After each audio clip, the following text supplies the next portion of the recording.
If you're a woman struggling to find your long-term relationship partner and you can't figure out why, then I'm going to help you with that today.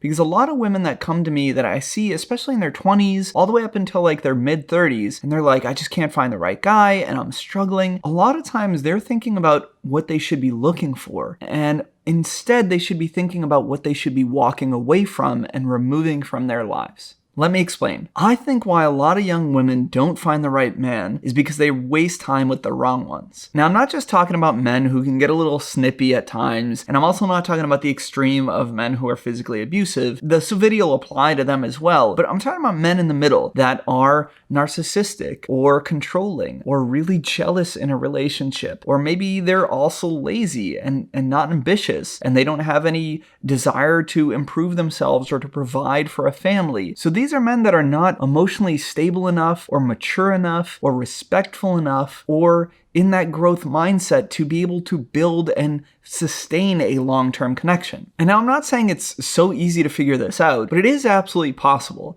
You know, what's funny is my business partner Julian once told me men have like asshole radar of other men. Basically, you can ask like your guy friends, or I can like look at my wife's friends and pretty quickly tell if this guy's not a good long-term relationship fit, is generally not going to be a good partner, is an asshole, and probably they should be looking elsewhere. We could do that almost immediately. And I think part of the reason why is because we're an outside observer and we're not emotionally invested or really just invested a lot of energy or time into it. And that's what I get. I get that it's really difficult when you're in the thick of it. When you have a lot of feelings for somebody and you have all these good times together and a lot of positives, and then you invest a lot of time in something so you feel really close to it and you feel dedicated to it, it's kind of hard to take a step back and get an objective kind of view of the situation. And also, I'm not discrediting saying that it's easy for you to walk away from these situations or to recognize them, because sometimes the person is manipulating you and twisting, your feelings so that you don't realize how bad the situation is. So I don't want you to think that like if you aren't recognizing the toxic situations, it's all your fault or anything. It's hard.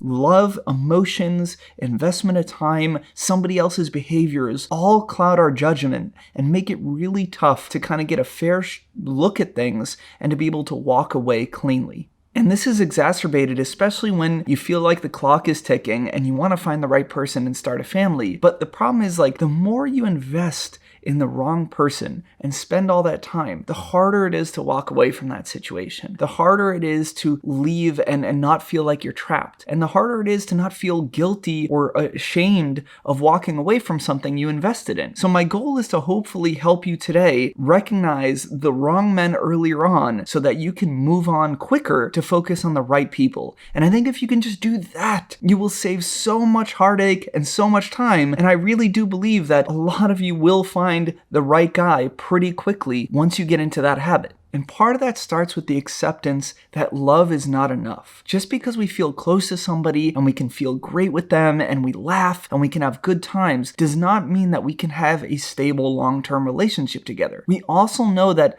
two of the biggest tenets of a relationship that we need are a deep level of respect for one another and the security that we are invested in growing this together. I talk to a lot of women and they say, if it wasn't for these few things, we're so great otherwise. But those are not little things, right? If you guys are poor communicators, he fights you all the time, he doesn't want you to see your friends, and you're like, but if we just change those things, it would be awesome. That would be great, but that's big things to change and it takes time. You can't just say, if these don't exist, then everything's gravy. You have to think bigger picture. You have to think, okay, is this somebody who can really continue to grow and provide a stable emotional relationship? Is this somebody that can have a close relationship with my friends and family as well? And can this be a good husband, a good provider? Because think of the long term. You have kids and kids learn the most from mimicking and mirroring the people closest to them. So it doesn't matter if you have good moments and you guys are happy and whatever. If this person's a jerk or treats you poorly or isn't providing into the relationship the way that he should, your kids are going to learn from that, and they're also going to experience a strained household. So just because you got somebody in a relationship and you're like, great, well, now we can build a family, the question is, if it's not healthy, then how is it serving me and how is it going to affect my children? Now, I just want to go on record and say you don't need to immediately close this video and break up with your partner. I don't know your specific situations that you're in. What I am saying is, If it's a very obviously abusive relationship, a physically abusive relationship, somebody who's like just treating you like shit every single day, then yeah, you should probably get the hell out of there and not try to work things through. And I also understand, again, that's really hard to understand once you're in it, to see it clearly. So I think one of the best things that you can do is to ask somebody that is close to you, that's an outside person that you care about, whether it's a friend or family member, and talk to them about the situation and say, hey, I want to get your opinion on what's going on in my relationship. Here's the circumstances. And the important thing is not to sugarcoat it. I know that you don't want to like paint somebody in a bad light, but if they are being a bad person to you and a toxic communicator, then paint them as they are. And if you really open up to that person and say, I'm trying to figure out if this is the right relationship for me or not, and here's what's going on, and here's my concerns, and here's how we behave with each other, then hopefully they can give you an also clearer picture, and then you can decide if this is a really toxic relationship, you probably should just get out now. But if it's a relationship where there might be some hope to grow, they're not just complete assholes and they're not just completely disrespectful, but maybe they're struggling with their own depression, or they have